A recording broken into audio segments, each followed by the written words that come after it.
Hello everyone आ गोटे blog को आपण मानक स्वागत। आज हूँ मंडे सकाल सकाल मु रेडी होती देखु आमर गधुणी अगाधुआ सुकुटी कौच 1000 कम कर सारे मुझे सब कम करदे कि सी खाली नाटा नहीं जाऊँगी कम कर देखी बासन से माजी बासन माजी प्रेसर एडी 2-4टा माजी गोटे माजी हूँ कंदमूल ताकू ग्रेड करके रखी एति कम से करी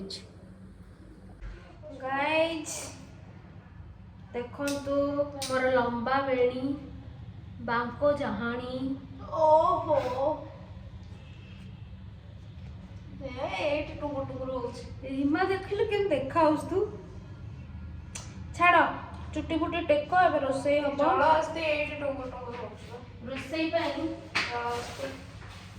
मुझे आनी शाग ये गोटे शाग ता भितर आ गोटे शाग अच्छे 3टा अलग अलग शाग यहाँ कि शाग आ ना मन पड़नी एटा बोधे एटा कि शाग कि रे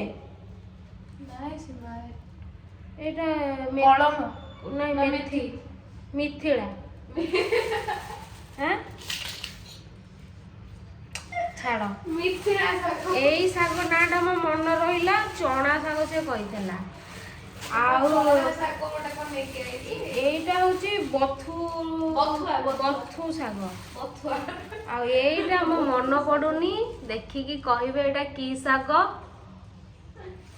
ଆଉ ଗୋଟେ ଜିନିଷ ଆଣିଛି ମୁଁ ଦେଖେଇବି ଯାଉଛି ଏବେ ଶାଗ ବାଛିବି ବାଛି ସାରେ ଆଉ ନେକ୍ସଟ ଦେଖେଇବି। हाय एवरीवन सो एबे शागटा धोईकी रेडी करदेली एबे जाऊँगी शाग मु आज भाजी आज आमर बिना पियाज रसुण कारण आज मंडे से शागर आज रसुण पड़ोनी आ गोटे पिलाटे गोटे बढ़िया जिनस कर देखुची आप सका मुह न धोई रोषे कर भल लगुथ कि ना जना नहीं देख आज रोषे के खराब है देख सार्ट बाहरी गला बेक मैंने एत वीआईपी लोक बेकर पड़ी यहाँ न गपिले तो रोसई होने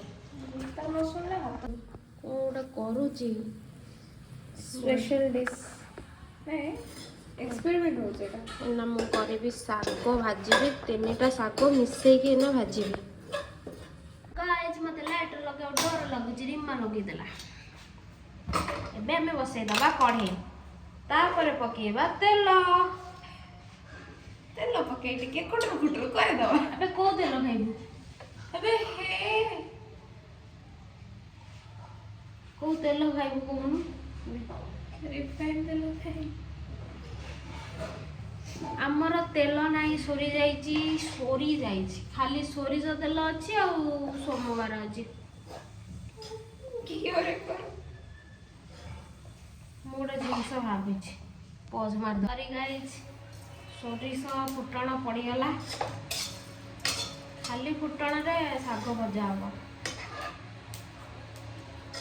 खीरीटे हो गलानी एटा कंदमूलर खीरीटा बना होची रीमा एटा बनाऊँगी मु खाली टिके गोलौची मोर ये डाली बसी शाग भजा हो गलानी लास्ट रे भात करी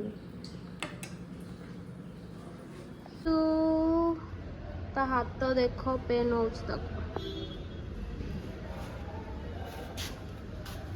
चलो चलो चलो चलो चलो चलो चलो चलो आमे चलिलु आम लिफ्ट कलर दिया खरा पड़ुची तो मुह देखिए सुखेकी तो चुटीटा पूरा गोजिया चुटी भाया देखा पहुँची गलु रूम को जीवु आज रीमा को रोसे कर खाइबो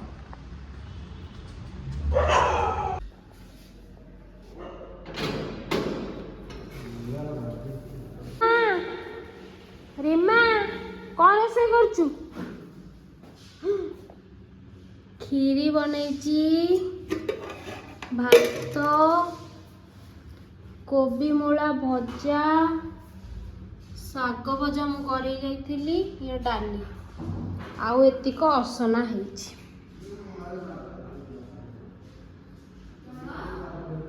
ताकू बढ़ाई गला ମଣ୍ଟୁ ରିମା ଆଉ ଟିଭିରେ ମୁଭି ଚାଲିଛି। ଏଇଟା କୋଉ ଫିଲ୍ମ ଚାଲିଛି କିଏ ଦେଖିଛ ମୋତେ ନିଶ୍ଚୟ ଜଣେଇବ। ହ୍ୟାଲୋ ଏଭ୍ରିୱାନ୍, ସୋ ଆଜି ଲଞ୍ଚରେ ଯାହା ହେଇଥିଲା ଆମେ ଖାଇକି ପୁରା ନିଘୋଡ଼ ନିଦରେ ଶୋଇଛୁ। ଏମିତି ନିଦ ଆଜି ରିମା ରୋଷେଇ କଲେ କୋଉଟା ପକେଇ ଦିଏ ଯୋଉଥିପାଇଁ ସମସ୍ତେ ଶୁଅନ୍ତି, କାହା ନିଦ ହିଁ ଭାଙ୍ଗେନି। ଏଇଟା ଆପଣମାନେ ଦେଖିପାରିବେ, ଏଇଟା ହଉଛି ଭାଙ୍ଗ।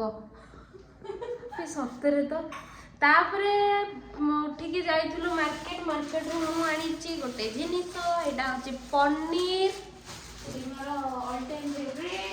ରିମାର ଫେଭରେଟ। ଇଏ ହଉଛି ଯାହା ଦେଖିପାରୁଥିବେ ସେଇ ଫଳ ପରିବା, ଏଇଟା କଦଳୀ କ୍ୟାପ୍ସିକମ୍ ଆଉ ଟମାଟୋ। ଆଉ ଗୋଟେ ଫେଭରେଟ ଜିନିଷ ଅଛି ଯୋଉଟା କି ଆପଣ ମାନେ ସମସ୍ତେ ଭଲ ପାଆନ୍ତି, ସେଇଟା ହଉଛି ଲଙ୍କା। ଅଟାରେ ପରଟା କରିବ,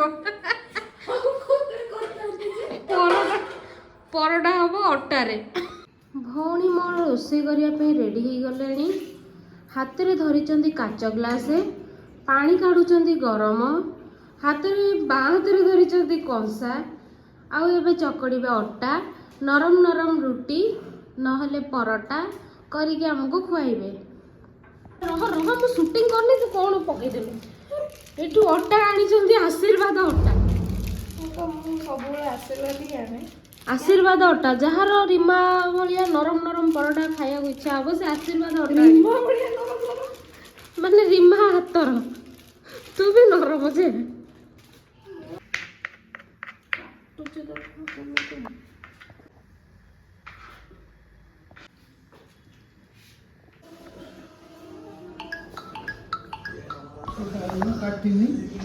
ଶାଗଟା ମୁଁ କରିଥିଲି ଯେ କି ଶାଗ? ବଥ ଶାଗ, ଚଣା ଶାଗ ଆଉ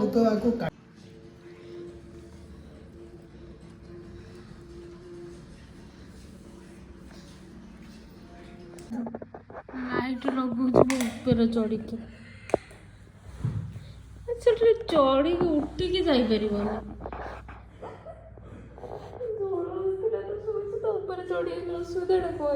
ଦେଖନ୍ତୁ ମୁଁ ଗୋଟେ ମଣିଷ ଶୋଇବି ନା ନାହିଁ, ରାତି ଆସି 12ଟା ବାଜେ। ଲୋ ବୋଲୋ ମରିଯିବି ପ୍ରଭୁ, ଟା ମାରିଦବ ମତେ। ମୁଁ ରଖୁଛି, ଗୁଡ୍ ନାଇଟ୍, କାଲି ଦେଖାହବ।